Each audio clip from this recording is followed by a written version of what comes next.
શું નામ તમારું? નુસ્તિશા ઓકે. તમારા સનનું નામ શું છે? હિયાન ઓકે. ઉંમર? 3 વર્ષ પૂરા થઈ ચોથું વર્ષ. ઓકે. મારી પાસે જ્યારે આવ્યા ત્યારે શું તકલીફ હતી?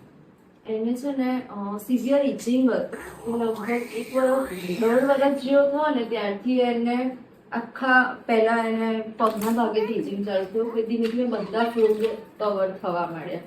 પછી આખા શરીરે ઇચિંગ થતું. આમ સ્કિન ઉપર કશું જ ના આવે, ખાલી આમ ડ્રાય સ્કિન હોય અને બહુ જ ઇચિંગ થયા કરે, ખંજવાળ આવ્યા કરે. અને એટલી બધી ખંજવાળ આવે ને કે એને રહેવાય જ નહીં. અમારે આખી રાત, સૌથી વધારે રાત્રે આવતી હતી એને, અડધી રાત્રે. અને આખી રાત અમારે એને પંપાળ્યા કરવું પડે, ઓકે. એવું થતું હતું.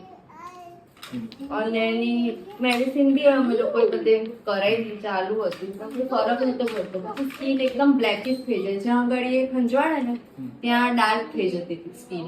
ઓકે. આપણે લગભગ છેલ્લા 1 થી 2 મહિનાની સારવાર લીધી, એમાં 100 માંથી કેટલો આરામ છે અને શું ચેન્જીસ?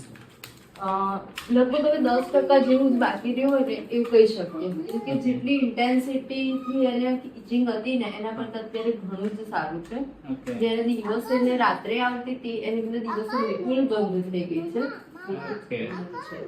અને રાત્રે હવે મારું છે અમારું. અને રાત્રે આવે ને તો એને થોડીક વાર માટે જ આવે, મતલબ સહેજ આવે અને અમે રબ કરીએ ને તો પાછો સૂઈ જાય, બંધ થઈ જાય. અર્લી મોર્નિંગમાં બી એને બહુ ઇચિંગ થતી, એ બી બંધ થઈ ગઈ. Thank you.